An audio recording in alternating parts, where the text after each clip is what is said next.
Olá, bom dia! Hoje é sexta-feira, dia 4 de dezembro. Nós vamos mostrar nessa edição que o mundo já tem mais de 1,5 milhão de mortes por Covid-19. E o Brasil tem a maior média diária de casos desde o fim de agosto. A polícia prendeu mais suspeitos do mega assalto em Santa Catarina. O Senado aprovou ontem a medida provisória que viabiliza recursos para a produção da vacina contra a Covid-19. O crédito extraordinário de quase 2 bilhões de reais para o Ministério da Saúde foi destinado especificamente para a vacina desenvolvida pelo laboratório AstraZeneca em parceria com a Universidade de Oxford, a ser produzida no Brasil ainda esse ano. Um acordo com a Fundação Oswaldo Cruz permite a transferência de tecnologia na formulação, envase e controle de qualidade da substância. E a meta inicial é garantir 100 milhões de doses para o Brasil. O texto vai à promulgação para que logo seja publicado no Diário Oficial da União. O diretor do Instituto Butantan, Dimas Covas, disse que o registro da vacina da Sinovac está próximo de sair. E o programa de vacinação pode começar em janeiro do ano que vem. O governo de São Paulo deve apresentar um plano de imunização na semana que vem. Ontem, um lote com a matéria-prima para produzir a Coronavac chegou ao aeroporto de Guarulhos, na Grande São Paulo.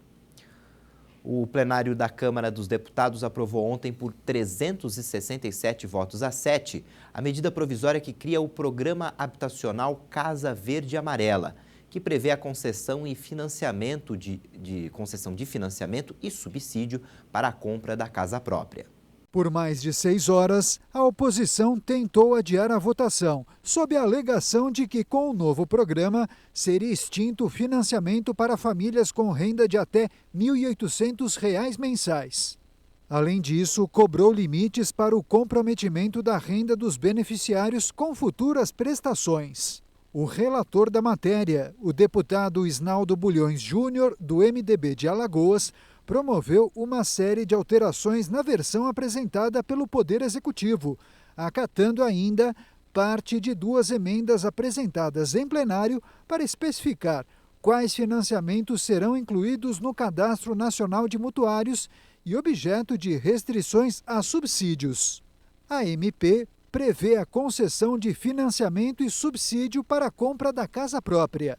Lançado pelo governo Bolsonaro, o programa Casa Verde e Amarela vai ocupar o espaço do Minha Casa Minha Vida, criado em 2009 no governo Lula e cujos contratos continuarão válidos. O Casa Verde e Amarela vai beneficiar famílias em áreas urbanas com renda mensal de até R$ 7.000. Nas áreas rurais, aquelas com renda anual de até R$ 84.000. Regularização fundiária, locação ou reformas não previstas no Minha Casa Minha Vida poderão ser financiadas. A medida provisória perde a vigência no dia 2 de fevereiro de 2021. A Polícia Civil de Santa Catarina continua a caça dos integrantes do grupo criminoso que roubou uma agência do Banco do Brasil em Criciúma, na madrugada de terça-feira. Subiu para 11 o número de presos por envolvimento no caso. 3 suspeitos são de São Paulo. A polícia apura se os presos pertencem a uma facção criminosa de São Paulo. 3 suspeitos foram localizados na cidade de Passo de Torres, município de Santa Catarina que faz divisa com Rio Grande do Sul. Os outros 2 estavam em Porto Alegre, capital gaúcha. Segundo a polícia, todos a princípio são do estado de São Paulo. Porém, os investigadores são cautelosos nesta afirmação, em virtude dos documentos que estavam de posse dos cidadãos terem indícios de falsificação. Após a abordagem policial, os suspeitos foram conduzidos para a delegacia de Araranguá, cidade localizada a 60 quilômetros ao sul de Criciúma. Com os suspeitos foram encontrados R$ 49 mil. A explicação é que esse dinheiro seria usado para a compra de um terreno. Porém, os detidos não conseguiram explicar a localização do suposto imóvel. Eles estavam em um veículo C4 branco, placas de Brasília, sem registro de furtos. As autoridades tomaram depoimento do quinteto durante todo o dia e confirmaram que todos têm passagem pela polícia. As guarnições do BOPE localizaram uma residência onde supostamente os criminosos se abrigaram durante o período de transição da fuga. O imóvel está localizado na cidade gaúcha de Morrinhos do Sul. No local foram encontradas roupas sujas de sangue, celulares, munições, um acionador de explosivos e latas de spray de tinta preta, provavelmente utilizadas para a pintura dos veículos usados na ação criminosa. Um furgão foi apreendido e um homem foi preso.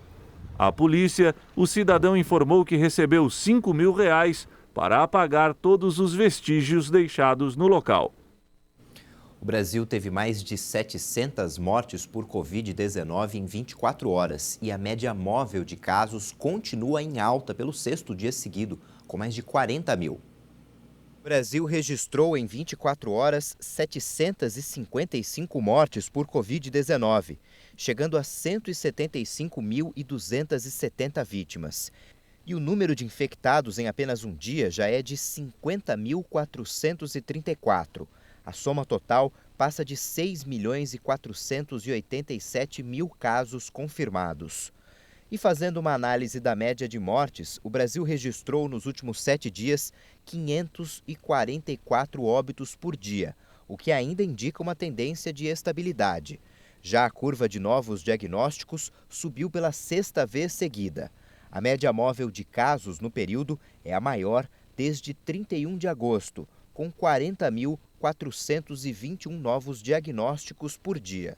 E agora, analisando a evolução da pandemia por estados em 14 dias, 13 deles continuam registrando alta: Acre, Amapá, Ceará, Espírito Santo, Mato Grosso do Sul, Paraná, Paraíba, Pernambuco, Rio Grande do Norte, Rio Grande do Sul, Rondônia, Santa Catarina e Sergipe. Outras 11 unidades da federação não tiveram grandes variações e apontam estabilidade: Amazonas, Bahia, Distrito Federal, Maranhão, Mato Grosso, Minas Gerais, Pará, Piauí, Roraima, São Paulo e Tocantins. Apenas 3 apresentaram queda: Alagoas, Goiás e Rio de Janeiro. Cerca de 5.700.000 pessoas se recuperaram da doença e outras 587.000 permanecem em acompanhamento. Depois do intervalo tem a previsão do tempo e nós vamos mostrar que o mundo atingiu a marca de 1,5 milhão de mortes por Covid-19. Voltamos já.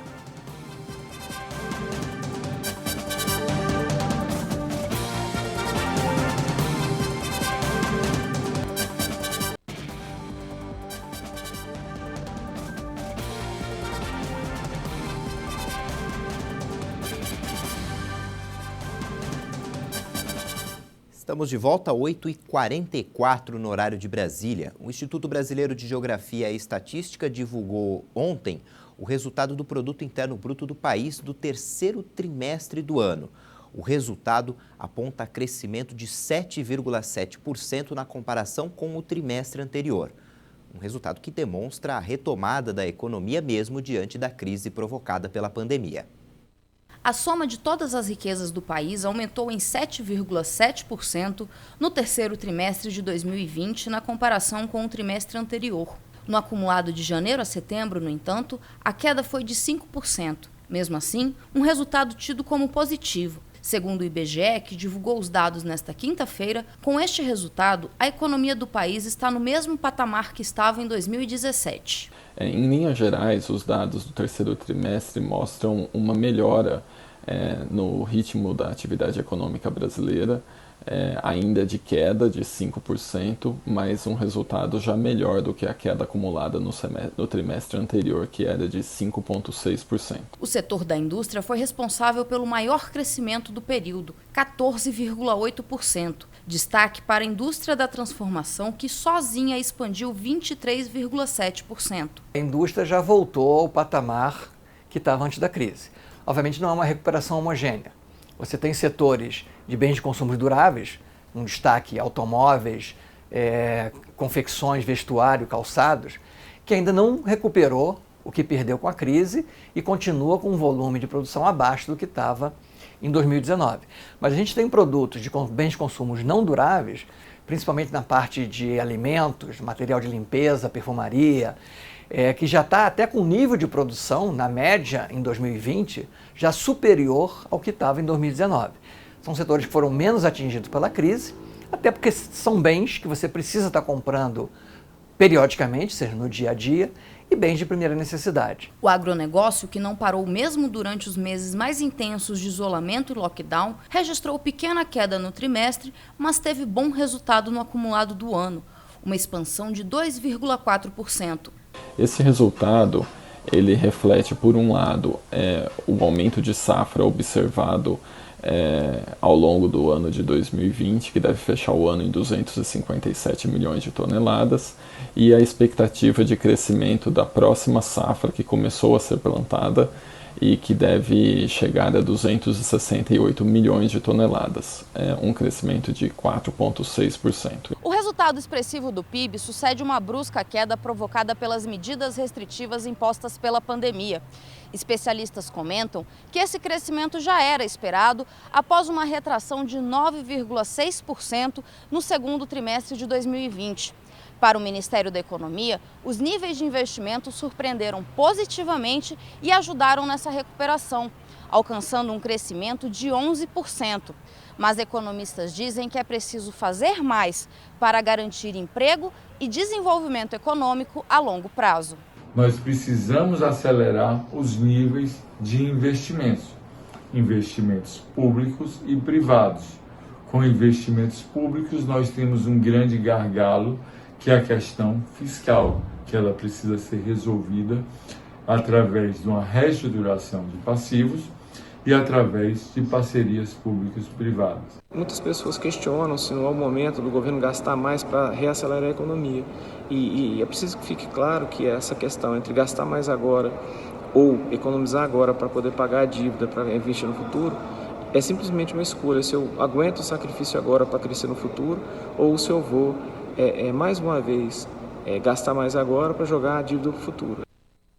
Vamos ver agora como é que fica o tempo nesta sexta-feira em todo o país. Nesta sexta-feira, a passagem de uma frente fria vai provocar vários temporais na região sul do país. A situação é de perigo para chuva extrema e muito volumosa, especialmente no oeste paranaense, inclusive em Foz do Iguaçu. Tem alerta para temporais no norte do estado de Santa Catarina, nas demais áreas do Paraná, no sul de São Paulo e também de Mato Grosso do Sul. A chuva também cai forte nesta sexta em áreas do sul de Minas, no interior fluminense e em parte da região norte do país. Nas áreas em amarelo, inclusive nas capitais São Paulo, Rio de Janeiro e Florianópolis, a situação é de atenção para chuva de moderada a forte intensidade.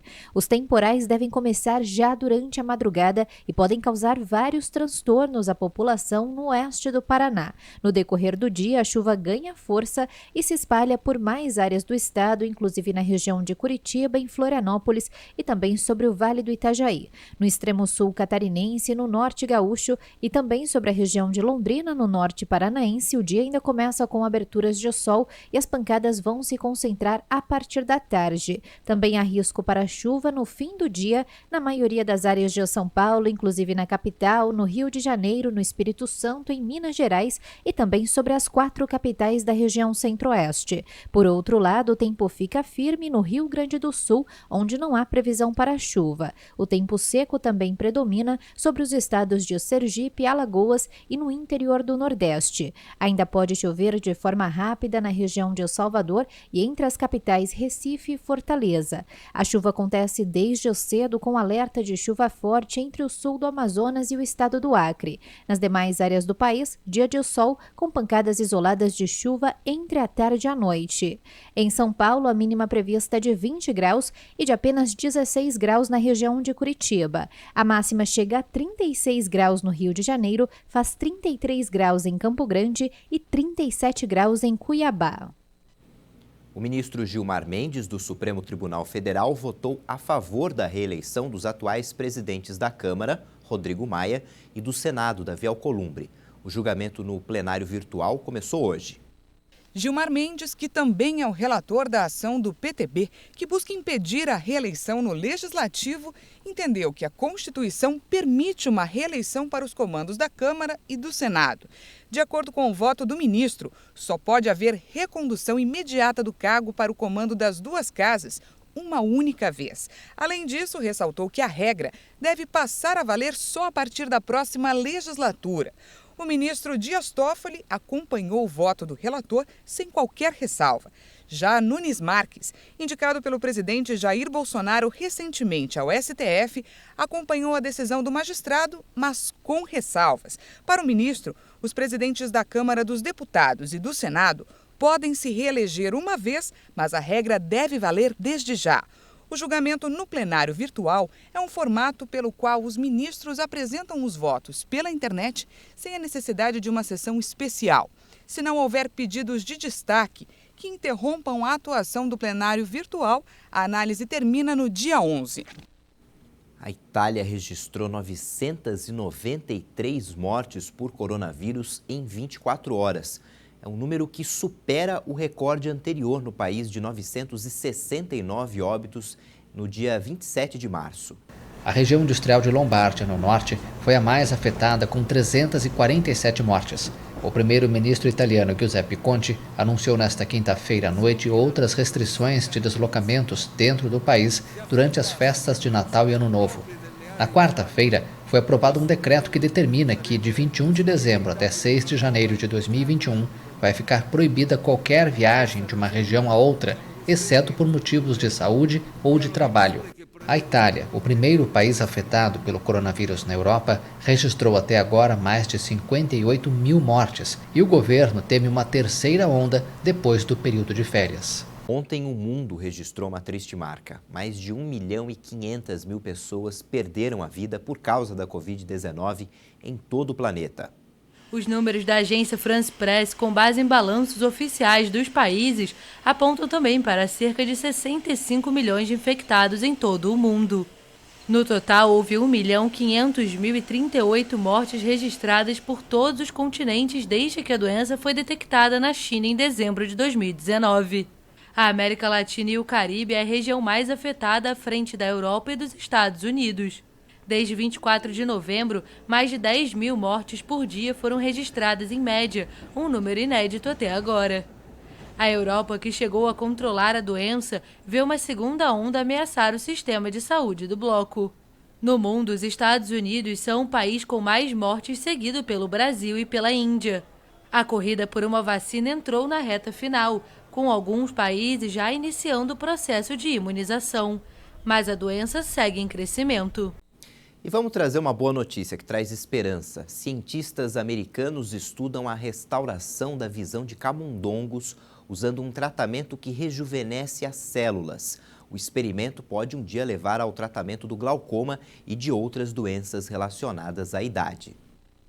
Quando a idade chega, aparecem os problemas de visão, mas a ciência pode estar perto de começar a resolver esse problema. Cientistas disseram nesta quarta-feira que restauraram a visão de camundongos. Eles usaram um tratamento que rejuvenesce as células. Esse procedimento pode um dia levar ao tratamento do glaucoma e de outras doenças relacionadas à idade. O professor de genética da Harvard Medical School, David Sinclair, disse que espera tratar o glaucoma em pacientes humanos em 2 anos. O tratamento é baseado nas propriedades das células quando o corpo está se desenvolvendo como embrião. As chamadas células-tronco, pluripotentes, são criadas pela injeção de um coquetel de proteínas que ajuda a reprogramá-las. Eles reprogramaram o coquetel, chamado OSK, e injetaram nos olhos de camundongos com lesões no nervo óptico. Em pouco tempo, observaram uma duplicação no número de células ganglionares da retina sobrevivente e um aumento em 5 vezes na restauração do nervo. Com indícios de que o OSK pode reverter danos causados por ferimentos, a equipe agora está trabalhando com camundongos na possibilidade de reverter danos causados por doenças,